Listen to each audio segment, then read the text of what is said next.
Et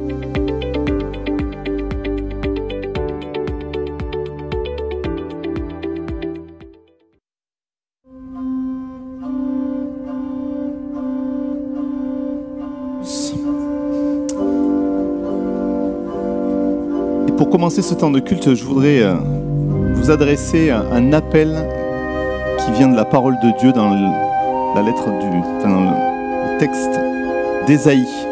Allons, vous tous qui avez soif, voici de l'eau, venez. Même si vous n'avez pas d'argent, venez. Prenez de quoi manger, c'est gratuit. Achetez du vin ou du lait, c'est pour rien. Pourquoi dépenser votre argent pour ceux qui ne nourrissent pas? Pourquoi vous donnez du mal pour ceux qui ne rassasient pas? Écoutez-moi bien, et vous mangerez ce qui est bon. Vous vous régalerez de ce qu'il y a de meilleur. Accordez-moi votre attention et venez à moi, écoutez-moi, et vous vivrez. Ces paroles sont une invitation, un accueil que Dieu lui-même nous adresse. Il nous adresse et il nous accueille chacun, et je voudrais souhaiter une bienvenue particulière à Aline, qui est là, à ses parents, à Pauline et Vincent, ses frères et sœurs, et puis à toute la famille, les amis. Et chacun de nous, nous sommes aussi accueillis par le Seigneur.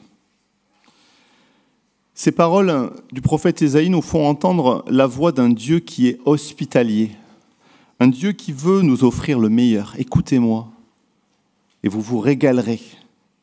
Et il nous invite à lui faire confiance aussi. C'est un Dieu dont les valeurs nous prennent clairement à contre-pied, puisqu'il n'a pas besoin d'argent ici pour gagner le meilleur. Et donc c'est une invitation qui s'adresse vraiment à tous. Pas besoin d'avoir des connaissances supérieures. Elle s'adresse d'abord, cette parole, cette invitation, aux plus modestes, à ceux qui n'ont pas de pouvoir, ceux qui se reconnaissent faibles et ayant besoin de Dieu, ceux dont on n'entend pas la voix. Et la fin du passage, que je n'ai pas lu, va nous dire que la parole de Dieu ne revient pas à lui sans avoir produit d'effet, sans avoir réalisé ce qu'il veut. Et ce matin, nous allons célébrer ensemble ce que cette parole a réalisé dans la vie d'Aline. Alors je vous invite à nous lever pour chanter ensemble ce Dieu qui est au-dessus de tout, ce Dieu qui est souverain et dont l'amour est plus grand que ce que nous pouvons imaginer. Chantons au-dessus de tout.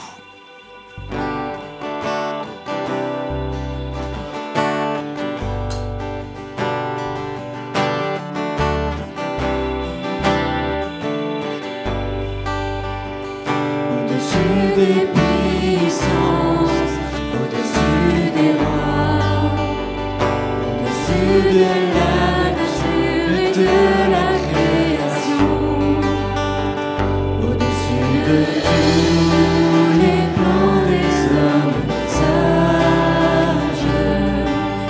Bien avant le monde tu existais, au-dessus des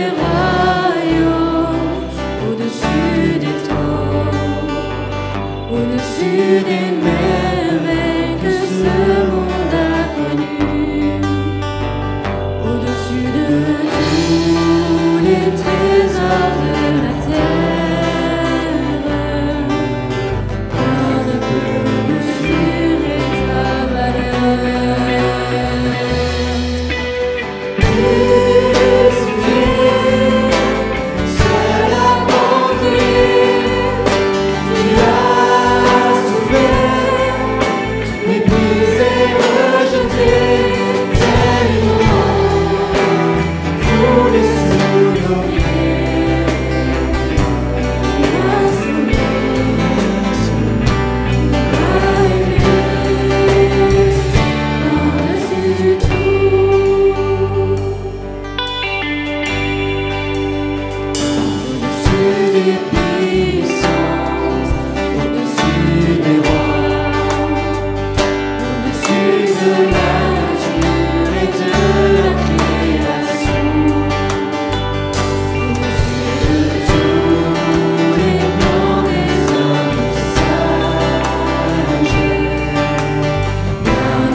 Qu'est-ce qui m'empêche d'être baptisé ?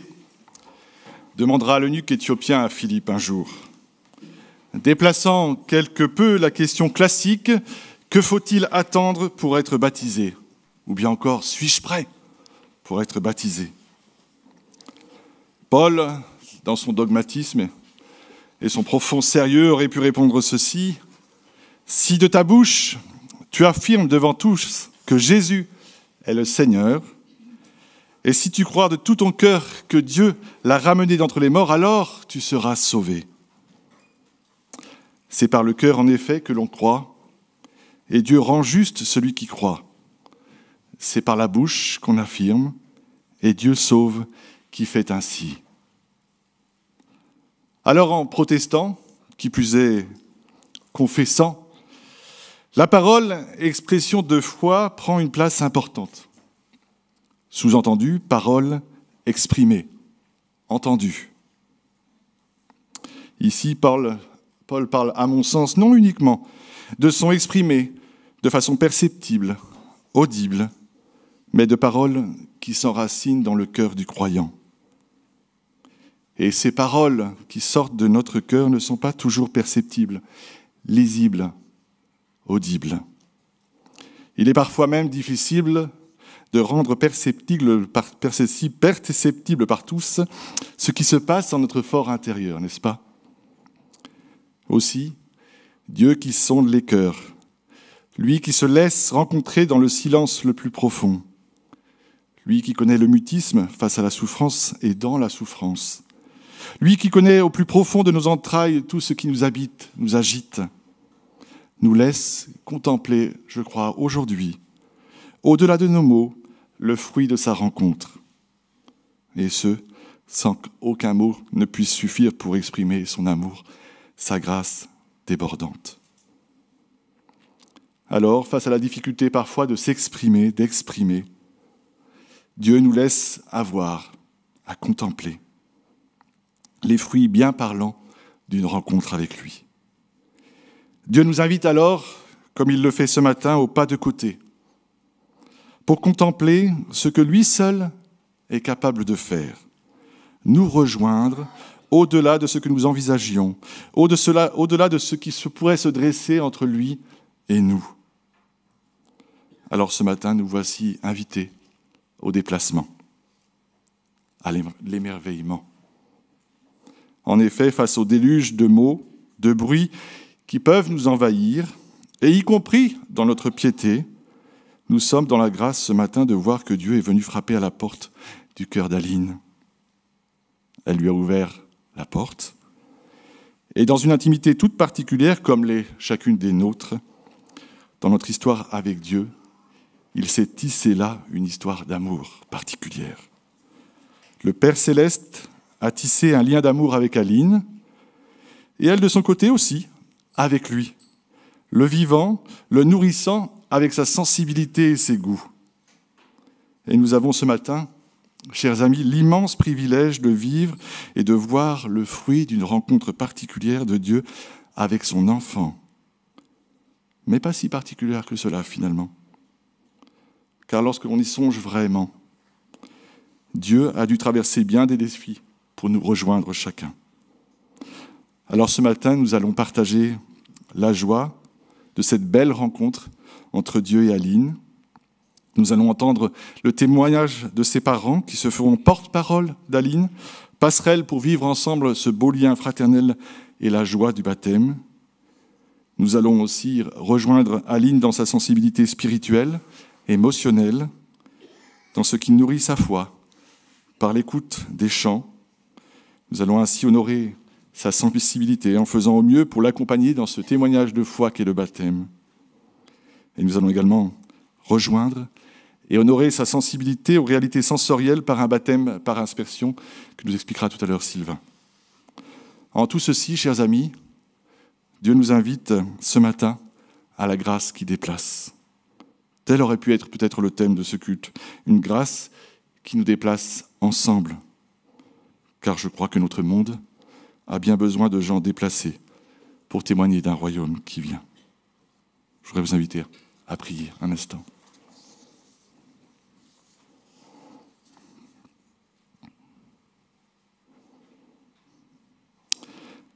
Seigneur, avant que nous te cherchions, tu étais déjà près de nous.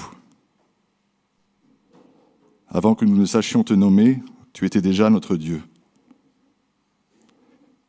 Ouvre nos cœurs à ce mystère qui nous enveloppe. Tu nous as aimés le premier. Et avec toi, dans notre sensibilité, dans nos particularités, nous pouvons être heureux. Si nous pouvons nous approcher de toi, Seigneur, ce n'est pas parce que nous sommes bons, c'est parce que tu es Dieu.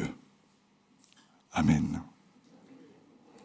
Nous allons maintenant écouter un chant choisi par Aline, et nous allons faire comme elle, l'écouter en silence, nous laisser interpeller par ces paroles.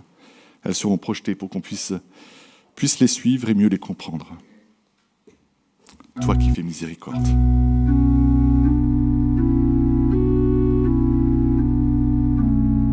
Puisque tu fais miséricorde, puisque nos vies sont devant toi,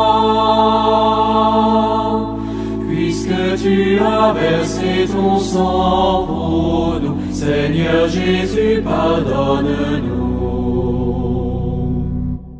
Des profondeurs, Seigneur, je crie vers toi, Seigneur, écoute mon cri d'appel. Que ton oreille ne se ferme pas, entends la plainte de ma prière. Si tu retiens les fautes contre nous, qui dans ce monde subsistera? Mais le pardon se trouve près de toi, que nos cœurs s'ouvrent à ta grandeur.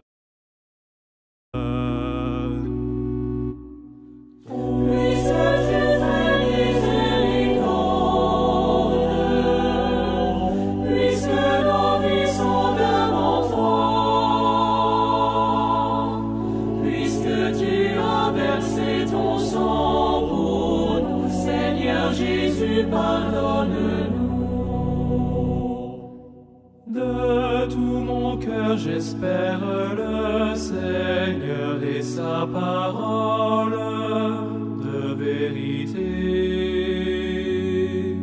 Plus qu'un veilleur n'attend le jour nouveau, toi mon peuple, attends ton Dieu. Près du Seigneur se trouve le salut et l'abondance de son pardon. C'est lui qui crée, qui sauve et qui guérit, car sa puissance est sans mesure.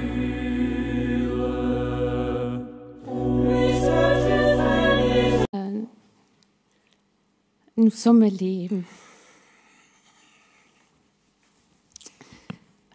sommes aujourd'hui les interprètes de Aline qui ne parlent pas.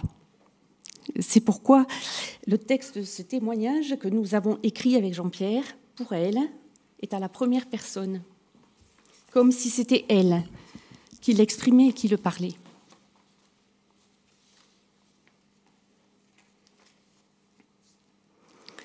Mon parcours personnel.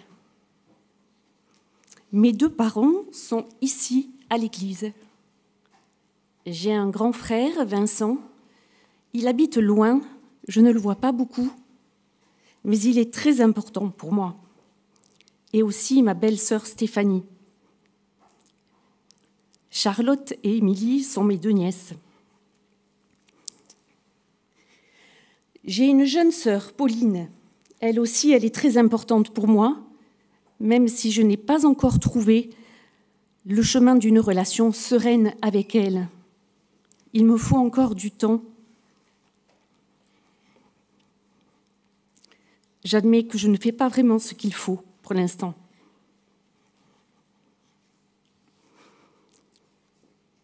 Mon parcours est singulier puisque je suis porteuse d'une mutation génétique rare qui se manifeste par une déficience intellectuelle, l'absence de langage et quelques autres bizarreries. J'ai besoin d'une tierce personne dans beaucoup de domaines de ma vie quotidienne, et pourtant, je suis une adulte. J'ai la chance d'être plutôt socialement adaptée. C'est vrai que ça facilite l'ouverture sur le monde extérieur quand on ne dérange pas. J'aime les gens et j'aime les regarder vivre, j'aime la musique, j'aime les spectacles, j'aime aller au restaurant, j'aime les beaux paysages de montagne, j'aime les sensations fortes, j'aime retrouver ma famille élargie, j'aime rejoindre l'établissement qui m'accueille. Il y a un truc que j'aime particulièrement, c'est partir avec ABO, à bras ouverts, une association qui m'accueille parfois le week-end. On vous en parlera tout à l'heure. Comme on dit, je suis non-verbale, mais je comprends tout quand on me parle. Je comprends l'intention qui vous amène vers moi. Je comprends les émotions qui vous traversent. Enfin, je comprends les mots.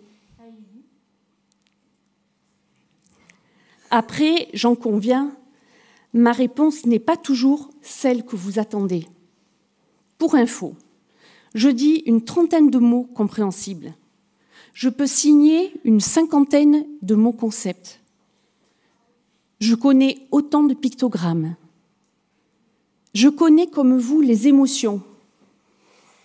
Aimer, être amoureuse, avoir peur, l'inquiétude, la perplexité, la colère, la tristesse, la joie, l'espièglerie, la fatigue, la patate, la culpabilité, la contrition, le regret, le plaisir. Et comme beaucoup d'entre nous, je suis parfois, souvent, envahie par mes émotions. J'éprouve le beau et le laid, le mauvais et le bon, et je sais le dire. Je peux faire semblant de ne rien voir ou bien m'arrêter devant un splendide paysage, me laisser envahir et dire « est beau ». Je peux repousser délicatement mon assiette qui ne m'emballe pas ou m'exclamer « est bon ». Je peux prendre conscience quand parfois je suis partie en live. Je le regrette, je suis profondément triste et je demande pardon. Moi, je ne fais pas d'études et je n'aurai aucun diplôme. Mais à perpète, il me faudra travailler pour persévérer ce qui est acquis, pour préserver ce qui est acquis, pour gagner encore et encore un peu d'autonomie, pour m'adapter aux changements perpétuels des professionnels qui me prennent en charge, pour faire ou garder ma place dans une société pas toujours accueillante ou pas toujours en capacité de me comprendre. Après, je conviens que ce n'est pas facile. Pour les 10 ans à venir, je suis engagée à chercher une place dans un foyer d'accueil médicalisé. Je fais des stages, mes parents font les dossiers. Ça, c'est un gros chapitre et c'est beaucoup d'inquiétude. Il n'y a pas de place. Le système français pour l'accueil de la personne adulte handicapée est saturé.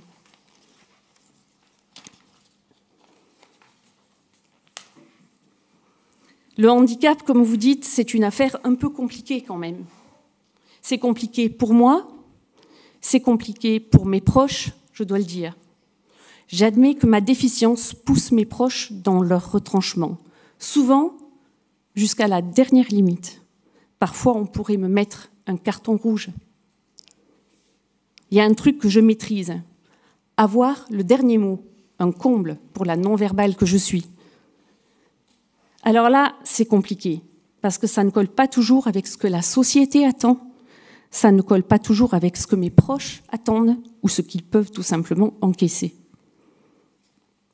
Un autre truc, ma déficience me conduit à mettre en évidence les limites des autres, les fragilités des autres et les contraint à devoir trouver des chemins nouveaux. En fait, je les aide à devenir meilleurs. Non, je rigole. Parmi vous, certains m'approchent et cherchent à créer du lien avec moi. D'autres hésitent, voudraient bien, mais ne savent pas comment faire. D'autres m'évitent et font semblant de ne pas me voir. Parfois, ça me rend triste parce que je sais que je suis différente. Rassurez-vous, je comprends. Je crois que c'est le quotidien de beaucoup d'entre nous d'être parfois transparent aux yeux des autres.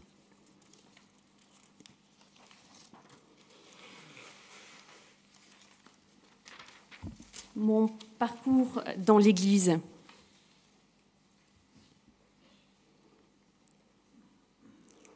Je connais cette Église depuis toujours.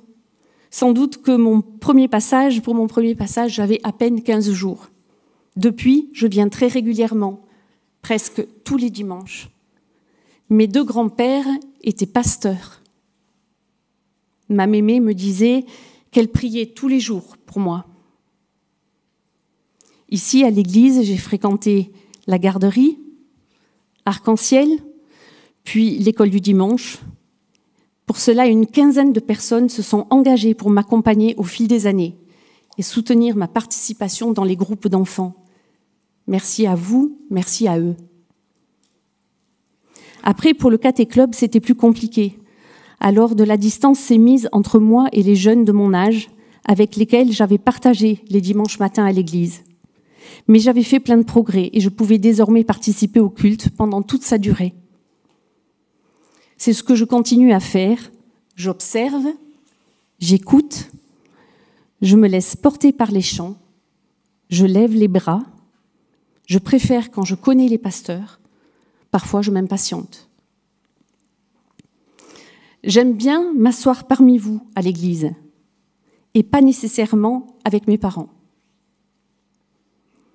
Plusieurs parmi vous, dans l'église et dans la famille, avaient été attentifs à ma sœur Pauline, à mes parents, et je sais que vous avez joué un rôle important pour eux. Ça, c'est plutôt cool. Merci à vous. Parmi vous, dans l'église et dans la famille, plusieurs ont marqué tout particulièrement ma vie et mon parcours. Et ça, c'est une grâce de Dieu, comme aiment le dire mes parents.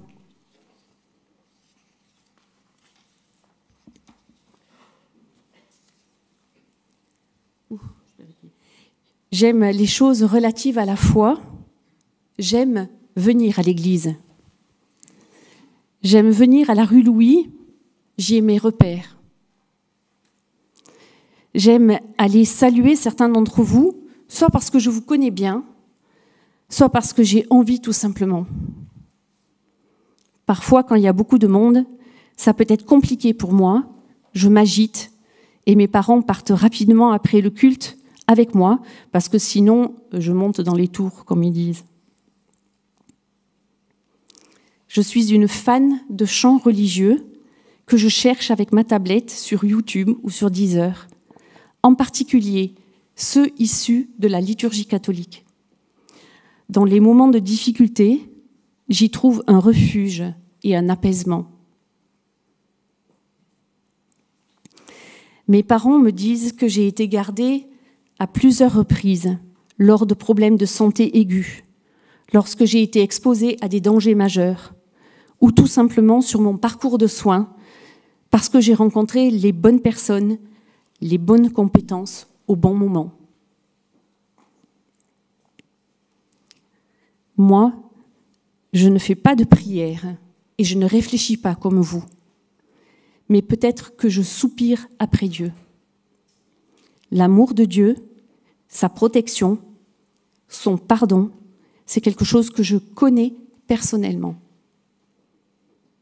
Ma manière à moi de me rapprocher de lui, c'est écouter des chants à caractère religieux et de me laisser porter par des chants. Dans des moments que j'ai pu traverser de désarroi, de peine, j'y ai puisé un ressourcement j'ai expérimenté la paix que seul Dieu accorde. J'espère que tout au long de ma vie, je pourrai me rendre à des cultes et écouter des chants.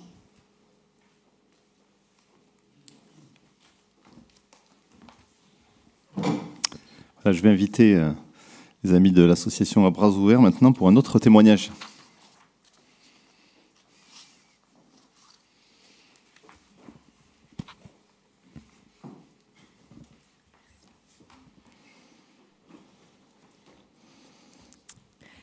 Ma chère Aline, est-ce que à bras ouverts est pour toi une expérience d'église ?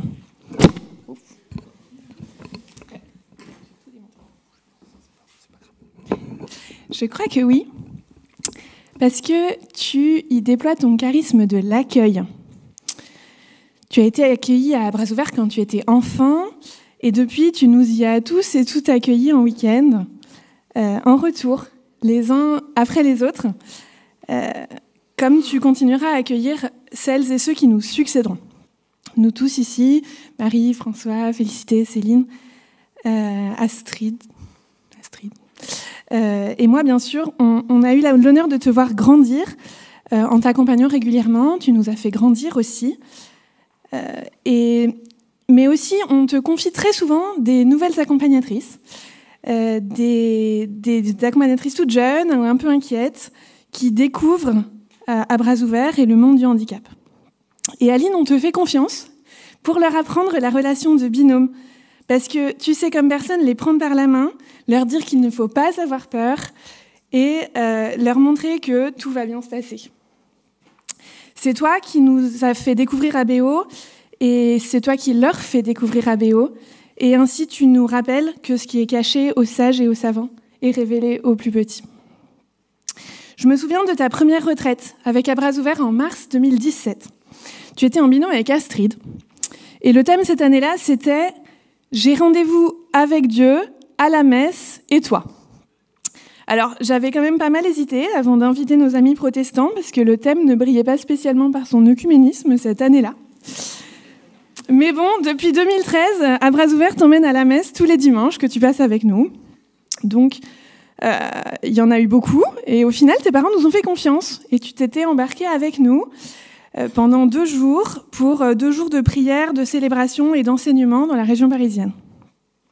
Mais quand tes parents nous ont demandé si tu avais pu en profiter pleinement et mettre du sens sur ce que tu vivais, on s'était bien creusé la tête avec Astrid. Pendant cette première retraite, c'est sûr, tu as vécu des moments de tranquillité, des moments de joie, des moments de musique qui ont été, de notre point de vue, des moments spirituels. Mais pour nous, il y a aussi une forme d'abandon sur cette question. On ne sait pas ce qui se passe dans ton cœur, on ne sait pas ce que te raconte Dieu, mais convaincu que toi et les autres jeunes d'À bras ouverts, vous formez le cœur de l'Église, il nous faut faire confiance, même si ça reste un peu mystérieux. Dieu te parle, et il a confié le royaume à ceux qui te ressemblent. Alors Aline, je te propose, une fois n'est pas coutume, de dire avec toi ces quelques mots de la prière d'À bras ouverts. Pour toi Aline, et pour tous les jeunes d'ABO, pour la richesse de vos âmes, pour le mystère de vos vies, pour la fécondité de votre différence. Merci Seigneur.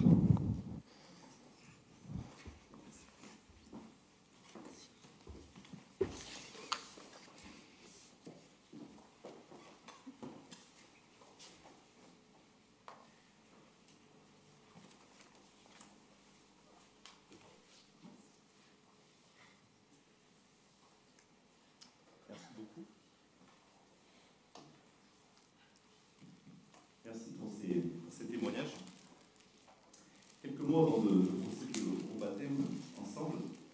Les textes de notre Église décrivent le baptême comme, je cite, la proclamation publique de l'union du baptisé avec le Christ, mort et ressuscité, et le signe de son appartenance à l'Église, corps du Christ.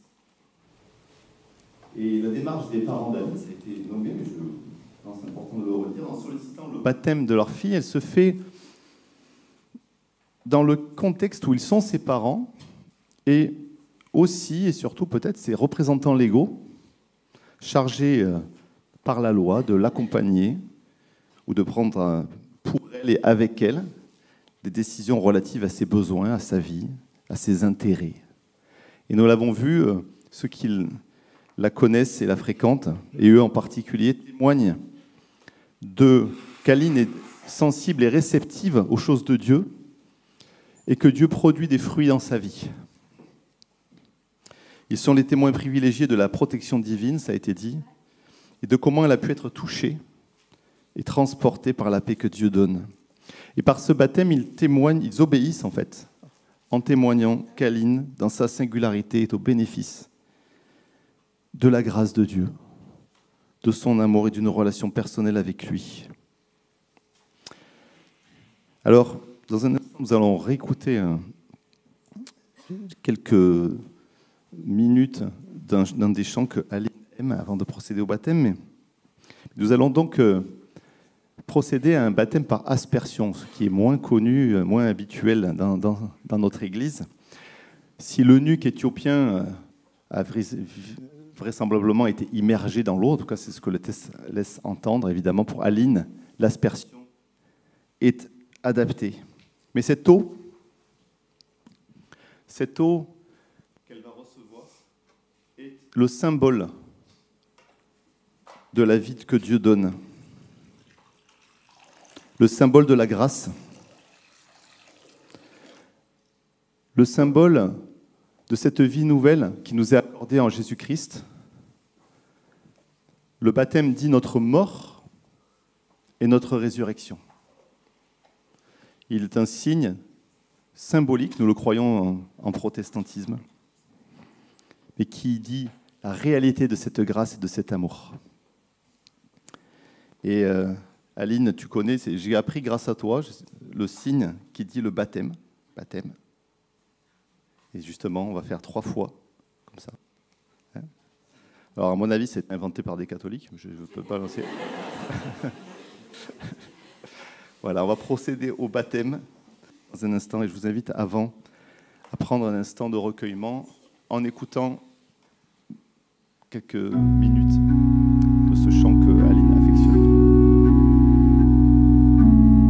Puisque tu fais miséricorde, puisque nos vies sont devant toi, puisque tu as versé ton sang pour nous, Seigneur Jésus, pardonne-nous. Des profondeurs, Seigneur, je crie vers toi, Seigneur, écoute mon cri d'appel. Que ton oreille ne se ferme pas, entends la plainte de ma prière. Si tu retiens les fautes contre nous, qui dans ce monde subsistera? Mais le pardon se trouve près de toi, que nos cœurs s'ouvrent à ta grandeur. Puisque tu fais miséricorde, puisque nos vies sont devant toi, puisque tu as versé ton sang pour nous, Seigneur Jésus, pardonne-nous. De tout mon cœur j'espère le Seigneur et sa parole de vérité. Plus qu'un veilleur n'attend le jour.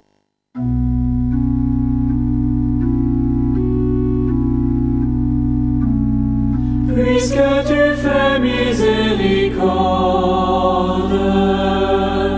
puisque nos vies sont devant toi.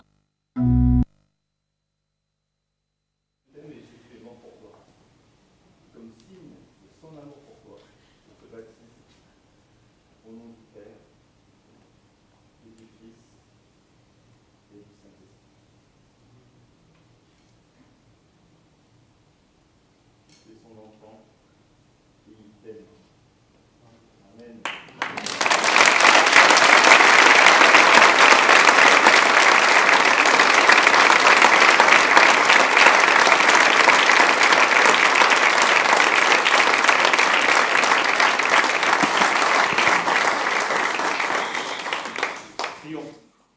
Merci Seigneur pour Aline. Merci parce que tu l'as aimée bien avant sa naissance et qu'elle est exactement ce que tu voulais. Merci parce que tu as une place toute particulière pour elle dans ton plan.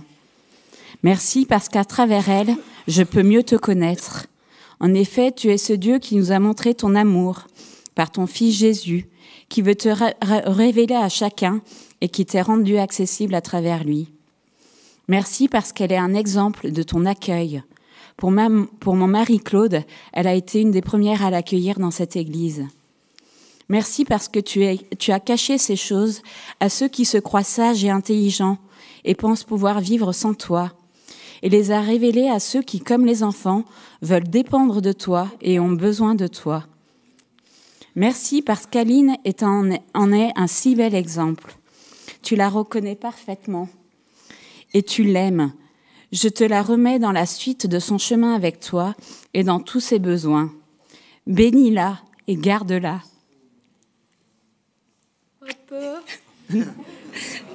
Amen.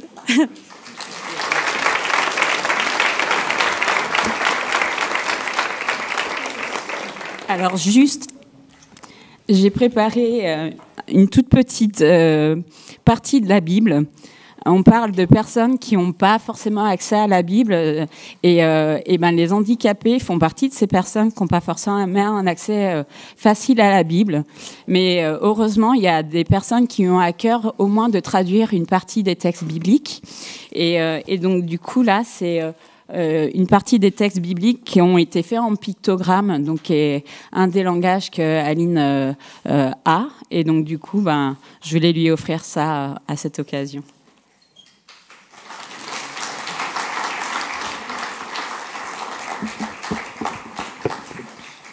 Bien, on va prendre maintenant un temps de louange. On va d'abord louer en écoutant un autre chant qu'Aline a choisi, puis ensuite on pourra chanter ensemble d'autres cantiques.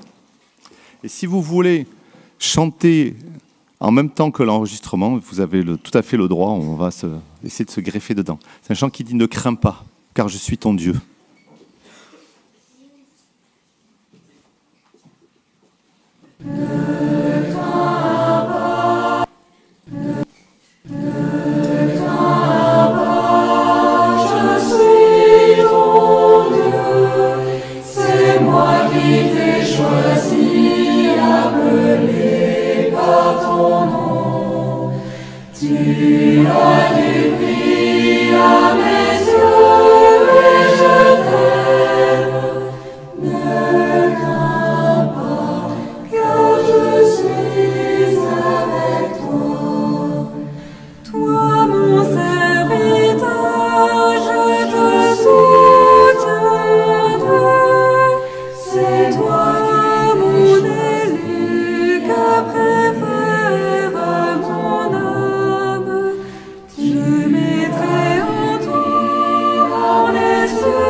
Bien, je vous invite à vous lever. On va continuer à chanter ensemble avec patience un autre chant que Aline affectionne particulièrement.